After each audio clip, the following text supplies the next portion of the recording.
Everyone, welcome back to my channel. তো আরেকটা নতুন মিনি ব্লগ নিয়ে এসে পড়লাম তোমাদের সাথে। তো আজকে সকালটা শুরু করব ঠাকুর ঘরের থেকে।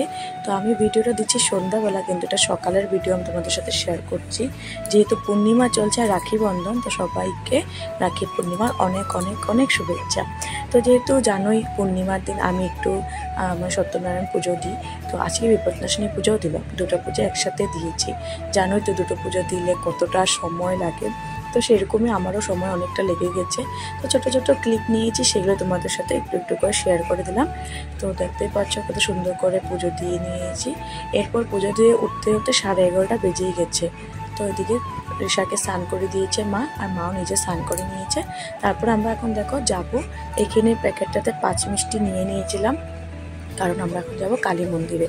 তো দেখো আমিও রেডি হয়ে গেছি শাড়ি টাড়ি পরে, আর দেখো ঋষাও রেডি হয়ে গেছে, আর সবাইকে হাই বলছে তোমাদেরকে, অ্যান্ড তোমাদেরকে ফ্ল্যাং কিস দিচ্ছে। তো আজকে আমরা একটু যাব মানে কালী মন্দিরে। দেখো এই পলিথিনটার মধ্যে সব কিছু নিয়ে নিয়েছি।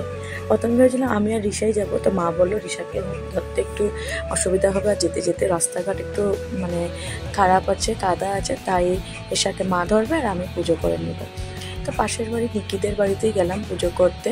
যেটা প্রথমে ভেবেছিলাম মানে যাব মন্দিরে, কোনো একটা মন্দির, যেরকম বরাবজান মন্দির বা হানচারা মন্দিরে, কালী মন্দিরে, কিন্তু সেখানে যেতে লাগলো না। কারণ মানে তারা মা বলেছে যে হ্যাঁ, বাড়ির সামনে যদি কোনো প্রতিষ্ঠা মন্দির থাকে সেখানে যেতে পারবে। তারা মা বলতে তো তোমরা সবাই হয়তো জানো, আর যারা যারা জানো না তাদেরকে কোনো একদিন বসে তারা মার কাহিনীটা বলবো। তো কথা বলতে বলতে দেখো নিকিদের বাড়িতে এসে পড়ো, একদম সামনেই আমাদের, মানে পাশের বাড়ি বলতে গেলে, যেখানে কালী পূজা হয়, আমাদের যে বাড়ির সামনে যে কালী পূজা সেখানে। এরপর দেখো মায়ের মন্দিরটা আমি ঘুরে নিলাম। প্রথমে ওদের বাড়িতে গিয়ে ওদেরকে বললাম যে এরকম পুজো দেবো। তো বললো যে ঠিক আছে বৌদি, তুমি সব খোলা আছে, তুমি মন্দিরে গিয়ে পুজো দিয়ে এটা সুন্দর করে। এরপর দেখো আমি গিয়ে, তো এটা ঋষার নামে মন্দিরে পুজো দিচ্ছি।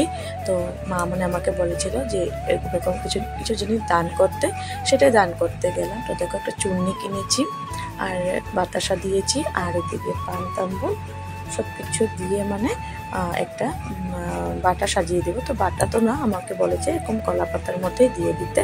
তো ফুলও নিয়েছিলাম। তো জিজ্ঞাসা করছিলাম নিকিকে যে ঘটে কি পুজো মানে এরকম দিতে পারবো নাকি, কারণ কি জানোই তো মানে যত যা বড় কালী মা না, আর কালী মা কেন, সব ঠাকুরকে ধরার আগে একবার জিজ্ঞাসা করা বাড়ির মানুষকে মানে ভালো না। কারণ যেহেতু ওদের বাড়ির মন্দির, সেটা তো আমাদের ধরাটা নিষেধও থাকতে পারে, তাই আমি কিছু ধরিনি, আমি শুধু ফুলগুলো দিয়ে একটু সুন্দর করে সাজিয়ে দিয়েছি। আর নিকিকে জিজ্ঞেস করেছিলাম যে পুজোটা কি হয়ে গেছে নিকি। তো নিকি বললো হ্যাঁ বৌদি, আমাদের সকালবেলায় মাকে পুজো দেওয়া হয়ে যায়। তো দেখো সুন্দর করে সাজিয়ে এবার প্রদীপ জ্বালিয়ে নেব। তো কলা পাতাটা না অনেকটা ছোট ছিল, তো তাই আগাটা একটু কেটে নিয়েছিলাম। আমাদের বাড়িতে কলা পাতা, তাই ছোট ছোট মানে নতুন গাছটা উঠেছে। তো নর্মালি যদি আমরা কলাও না খেতে পারি, কিন্তু পাতাটা আমাদের অনেক কাজে লাগবে। তো গুটি কলার গাছ এটা, কিন্তু তোমাদেরকে আমার মানে ইউটিউব ভিডিও হয়ে তোমাদেরকে কলার মানে গাছের ফটো বা ভিডিও দিয়েছি হয়তো, সেই কলা গাছটারই এই কলা পাতাটা। তারপর দেখো সুন্দর করে আমি প্রদীপ দিয়ে তেল দিয়ে সুন্দর করে প্রদীপটা জ্বালিয়ে দেবো। এরপর যাওয়ার সাথে সাথে ঋষা একটা ভালো কাম করেছিল, যেটা হলো নমস্কার দেওয়া। তো ওকে বলতে লাগেনি, নিজের দরজাটা খোলার সাথে সাথে প্রণাম করেছিল। তো একদম মতো লুটপুট খেয়ে ঘুমিয়েই পড়েছিল। তো ছোটো বাচ্চারা তো জানো এভাবে নমস্কার করে, ওরা নমস্কার বলতে এইভাবেই জানে। তো এইভাবেই আমরা পুজোটা করে নিলাম।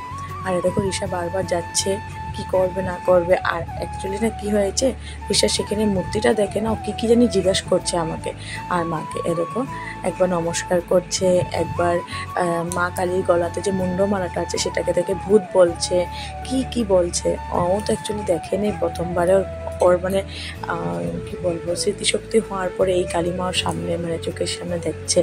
তো তাই সেটা নিয়ে মানে ও কী জানি জিজ্ঞাসা করছিল। এরপর ঋষাকে নিয়ে আমি পুজোটা করে নিয়েছি, কারণ যেহেতু ঋষার নামে পুজোটা দেবো, তাই ঋষাকে নিয়ে গেছি। আর একটা কথা বলবো, ঋষার যে শরীরের মধ্যে তোমরা গোটা দেখছো, সেগুলো কিন্তু ওকে মশা এত কামড় দেয়, কী যে বলবো আর মেয়েটাকে, এত মশা কামড় দেয় কিছু বলার নেই।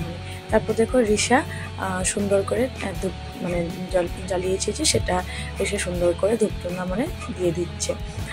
তো অনেক ভালোবাসে কিন্তু এইভাবে মানে পুজো করতে। তারপরে আমিও ভালোভাবে মাকে পুজো করে, মাকে প্রণাম করে সুন্দর করে পুজোটা দিয়ে দিলাম। আর এই ভিডিওটা কিন্তু করেছে আমার শাশুড়ি মা। তো এরপর দেখো প্রদীপটা ঘুরিয়ে মাকে পুজো দিয়ে দিলাম।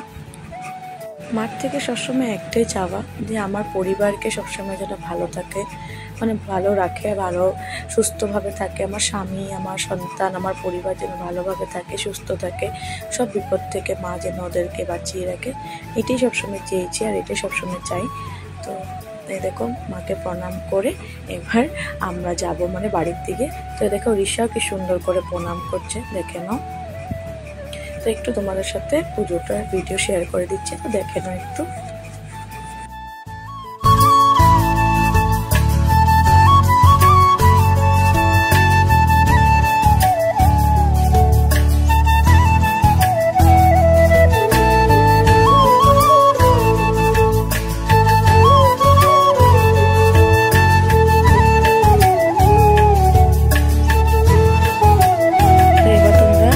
আর মাকে দর্শন করে নিলে। তো এ দেখো ঋষাকে মা চটি পরিয়ে দিচ্ছে, আর ঋষা না আবারও যাবে ভিতরে, মন্দিরের ভিতরে কিন্তু লক করে দিয়েছি। তারপর নিকি বলছে যে বৌদি বাড়িতে আসো, একটু বসে যাও, তোমরা তো আসোই না। আর আমি বললাম যে না, 12টা বেজে পার হয়ে যাচ্ছে, বাড়িতে রান্নাবাড়িও করতে হবে, মাও আধা রান্না করে এসেছে, আর এদিকে আমরা পুজো দিতে এসে পড়েছি। আর যেহেতু আমিও কিছু খাইনি, উপোস ছিলাম, তো এখন বাড়িতে গিয়ে মানে উপোস ভাঙবো। তখন নিকি বললো যে আমি জগন্নাথ ঠাকুরকে আর গোপালকে ভোগ দিয়েছি, তো তুমি এই প্রসাদটা খেতে পারবে। এই বলে আমরা উপরে চলে গেলাম। আর উপরে গিয়ে দেখো ওদের ঠাকুর ঘরটা কত সুন্দর করে সাজিয়েছে। আর এদিকে দেখো আমাদের লাড্ডু গোপাল। তো জন্মাষ্টমী তো সামনে আসছে, কাদের কাদের বাড়িতে লাড্ডু গোপালের পুজো করা হয় আমাকে কিন্তু একটু জানিও। আর কাকিমা আমাদের জন্য চাও বানিয়েছিল, কারণ আমরা ঘর সংসারে যেতে পারিনি। আমি বাপের বাড়ি গিয়েছিলাম, আর এদিকে মা বাড়িতে মানুষ ছিল তাই আসতে পারেনি। তাই আজকে গিয়ে মানে ওদের বাড়িটা একটু দেখেই আসলাম, আর ওরাও অনেক আদর যত্ন করলো। তারপরে কাকিমণি চাটা বানিয়ে দিল, চাটা খেয়ে টিন সোনাকে বাই বাই করে আমরা বাড়িতে চলে আসলাম। তো কেমন লাগলো ভিডিওটি জানাবে কিন্তু নিশ্চয়।